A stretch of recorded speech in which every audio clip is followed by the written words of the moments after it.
Alhamdulillah,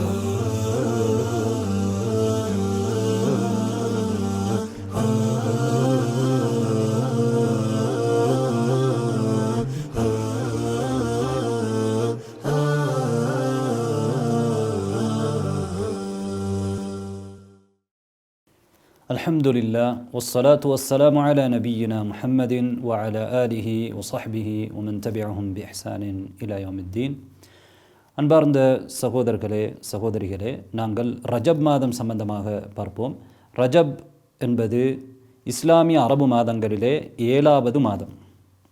இந்த மாதத்துக்கு இஸ்லாத்திலே ஏதும் சிறப்பு இருக்கிறதா, இந்த மாதத்திலே நாங்கள் ஏதாவது விசேடமான அமல்கள் செய்ய வேண்டுமா போன்ற பல விடயங்களை நாங்கள் இந்த உரையினூடாக பார்க்க இருக்கின்றோம்.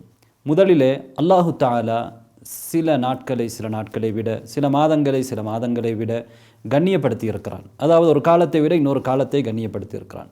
அல்லாஹுடைய படைப்புக்களிலே அல்லாஹு தஆலா இவ்வாறு செய்திருப்பதை நாங்கள் பார்க்கிறோம். குர்ஆனிலே அல்லாஹு தஆலா என்ன சொல்கிறான் என்றால், இன்ன இத்தத ஷுஹூர் இன்தல்லாஹி 12 ஷஹ்ரா. அல்லாஹ்விடத்திலே மாதங்களுடைய எண்ணிக்கை 12. எனவே அல்லாஹு தஆலா இங்கே 12 மாதங்கள் ஒரு வருடத்தில் இருக்கின்றன என்பதை சொல்கிறான். இந்த எண்ணிக்கை இது அல்லாஹு தஆலாவால் உருவாக்கப்பட்டது. ஃபீ கிதாபில்லாஹ், அல்லாஹுடைய ஏட்டிலே இது இருக்கிறது. அல்லாஹுடைய பதிவேட்டிலே 12 மாதங்கள் தான் இருக்கிறது. எப்போதிலிருந்து? யௌம ஹலகஸ் ஸமாவாதி வல் அர்த், வானங்களையும் பூமியையும் அல்லாஹு தஆலா படைத்த நாளில் மாதங்களுடைய எண்ணிக்கை 12. அதிலிருந்து மாதங்களை அல்லாஹு தஆலா 12 என்று வைத்திருக்கிறான். மின்ஹா அர்பஅத்துன் ஹுரும், அதிலே 4 மாதங்கள் சங்கையான மாதங்கள், அதாவது யுத்தம் தடை செய்யப்பட்ட மாதங்கள். தாலிக தீனுல் கையம், அதுதான் உறுதியான நிலையான மார்க்கம் என்றும் அல்லாஹு தஆலா சொல்கிறான். எனவே அல்லாஹு தஆலா மாதங்களை 12ஆக வைத்திருப்பது, அதிலே 4 மாதங்களை சங்கையான மாதங்களாக வைத்திருப்பது அல்லாஹு தஆலாவுடைய சட்டம், அல்லாஹுடைய மார்க்கம் என்று அல்லாஹு தஆலா அங்கே சொல்கிறான். தொடர்ந்து அல்லாஹ் என்ன சொல்கிறான்? ஃபலா தظலிமு ஃபீஹின் அன்ஃபுஸக்கும், அதிலே நீங்கள் உங்களுக்கு அநீதி இழைத்துக் கொள்ளாதீர்கள். குர்ஆனிலே உங்களுக்கு நீங்கள் அநீதி இழைத்துக் கொள்ளாதீர்கள் என்பதன் அர்த்தம், நீங்கள் அதிலே பாவம் செய்யாதீர்கள். குறிப்பாக இந்த மாதத்திலே என்ன விடயம் தடை செய்யப்பட்டிருக்கிறதோ அந்த விடயத்தை தவிர்த்து கொள்ள வேண்டும். எல்லா மாதங்களிலும் நாங்கள் பாவம் செய்யக்கூடாது. ஆனால் இந்த மாதங்களுக்கு கூடுதலான கண்ணியத்தை அல்லாஹு தஆலா கொடுத்திருக்கிறான். இந்த மாதத்திலே யுத்தம் தடை செய்யப்பட்டிருக்கிறது. யுத்தம் தடை செய்யப்பட்டிருக்கும் பொழுது அதில் யுத்தம் செய்வது உங்களுக்கு நீங்களே அநீதி இழைத்துக் கொள்வது. அதே போன்று அந்த மாதத்துடைய சட்டங்களை ஜாஹிலிய கால மக்கள் மாற்றியதை போன்று மாதத்தை முன்னுக்கு பின் மாற்றுவது நாங்கள் பின்னால் பார்க்க இருக்கிறோம். அதுவும் நீங்கள் உங்களுக்கு செய்கிற அநியாயம் என்பதை நீங்கள் புரிந்து கொள்ள வேண்டும். எனவே அன்பார்ந்த சகோதரர்களே, அல்லாஹு தஆலா இந்த ஆயத்தில் எங்களுக்கு என்ன சொல்ல வருகிறான் என்றால், அல்லாஹு தஆலா இந்த மாதங்களுடைய அமைப்பை வைத்திருப்பது, ஒரு மாதத்தை விட இன்னொரு மாதத்தை கண்ணியப்படுத்தி இருப்பது, இது அல்லாஹுடைய சட்டம். இதில் நீங்கள் மாற்றம் செய்யக்கூடாது. அதில் அல்லாஹு தஆலா உங்களுக்கு என்ன சொல்லியிருக்கிறானோ அதன் அடிப்படையிலே நீங்கள் நடக்க வேண்டும். அடுத்ததாக நாங்கள் பார்ப்போம், அல்லாஹு தஆலா இங்கே இந்த ஆயத்திலே 4 மாதங்கள் கண்ணியமான மாதங்கள் என்று சொல்லியிருக்கிறான். அது எந்த 4 மாதங்கள் என்று குர்ஆனிலே எந்த இடத்திலும் அல்லாஹு தஆலா குறிப்பிடவில்லை. கண்ணியமான மாதங்கள், அதாவது யுத்தம் தடை செய்யப்பட்ட மாதங்கள் என்று 4 மாதங்கள் இருக்கின்றன என்பதை குர்ஆன் எங்களுக்கு சொல்கிறது. அதே நேரத்திலே அது எந்த மாதங்கள் என்பதை நபிகள் நாயகம் ஸல்லல்லாஹு அலைஹி வஸல்லம் அவர்கள் தான் எங்களுக்கு தெளிவுபடுத்தி இருக்கிறார்கள். நபி அவர்கள் ஒரு ஹதீஸிலே சொல்கிறார்கள், அதுவும் அவருடைய இறுதி ஹஜ்ஜிலே மக்களை எல்லாம் வைத்து என்ன சொல்கிறார்கள் என்றால், இன்ன ஸமான கத் இஸ்ததார கஹைஅதிஹி யௌம ஹலகல்லாஹு ஸமாவாதி வல் அர்த். அல்லாஹு தஆலா வானங்களையும் பூமியையும் படைத்த நாளில் எப்படி மாதங்கள் காலம் எப்படி இருந்ததோ அதே போன்று இப்போது திரும்பி வந்துவிட்டது. ஜாஹிலியா கால மக்கள் அதிலே மாற்றங்களை செய்திருந்தார்கள். ஆனால் நபிகள் நாயகம் ஸல்லல்லாஹு அலைஹி வஸல்லம் அவர்கள் தன்னுடைய இறுதி ஹஜ்ஜிலே அதனை சரியான நிலைக்கு கொண்டு வந்தார்கள். தொடர்ந்து நபி அவர்கள் அந்த ஹதீஸில் என்ன சொன்னார்கள் என்றால், அஸ்ஸனது 12 ஷஹ்ரா, வருடம் என்பது 12 மாதங்கள்.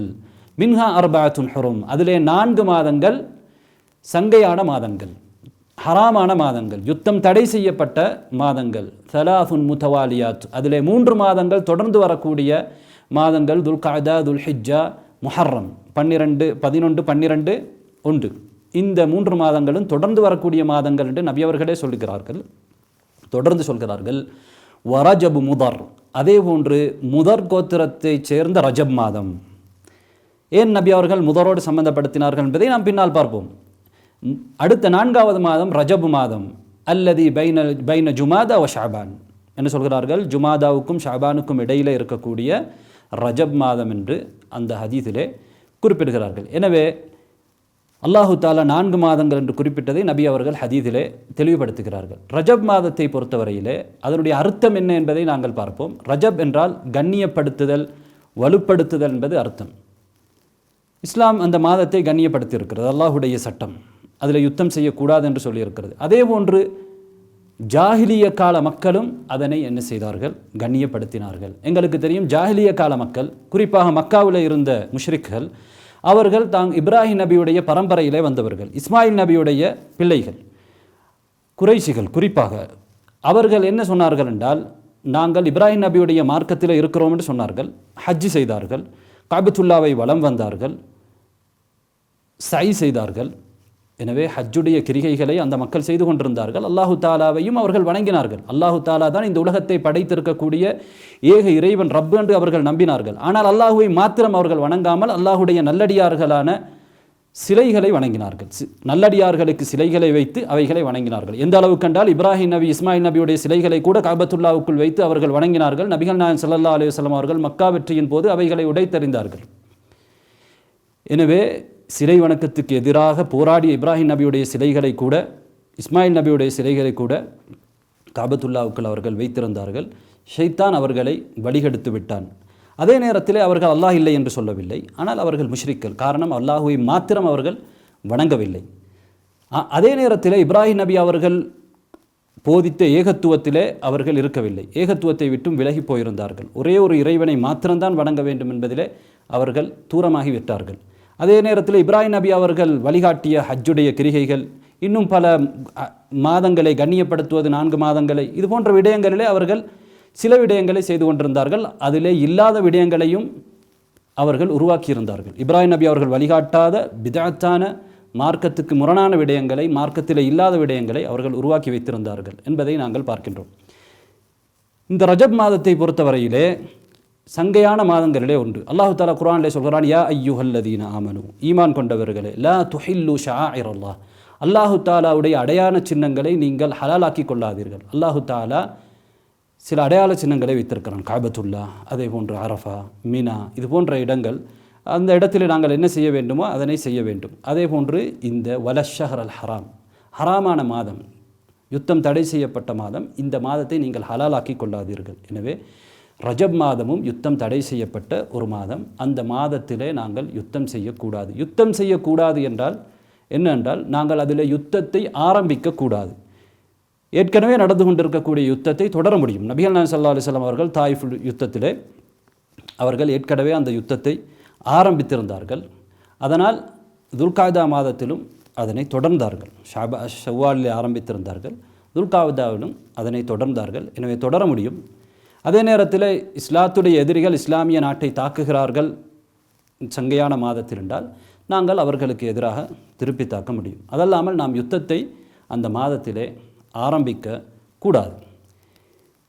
ஜாஹிலியா கால மக்கள் இந்த ரஜப் மாதத்தை மதித்து வந்தார்கள். அதே போன்று ஏனைய 3 மாதங்களையும் அவர்கள் மதித்தார்கள். ஆனால் அவர்கள் சில மாற்றங்களை அதில் அடிக்கடி செய்வார்கள். அதாவது அவர்கள் யுத்தம் செய்யக்கூடிய நிலையிலே, அதற்கு தயார் நிலையில் இருக்கின்ற பொழுது, அது ஒரு சங்கையான மாதமாக இருந்தால் சங்கையான மாதத்தை பின்னுக்கு போட்டு இன்னொரு மாதத்துடைய பெயரை அதுக்கு வைப்பார்கள். அதாவது அல்லாஹு தாலா யுத்தம் செய்ய தடை செய்த மாதத்தை, யுத்தத்தை அனுமதித்து பெயரை மாற்றிக்கொள்வார்கள். ஆனால் ஒரு வருடத்திலே 4 மாதங்களை யுத்தம் தடை செய்யப்பட்ட மாதமாக கருதி கொள்வார்கள். இவ்வாறு செய்வதை அல்லாஹு தாலா அல் குர்ஆனிலே ஏற்கனவே நாம் சொன்ன அந்த ஆயத்துக்கு பிறகு கடுமையாக கண்டித்திருக்கிறான். என்ன சொல்கிறான்? இன்னமன் நஸீஉ ஸியாதத்துன் ஃபில் குஃப்ர், மாதங்களை பிற்படுத்துவது குஃபுரிலே மேலதிகமானது. ஏற்கனவே அவர்கள் அல்லாஹுவை நிராகரிக்கக்கூடிய குஃபுரிலே இருக்கிறார்கள், நிராகரிப்பிலே இருக்கிறார்கள்.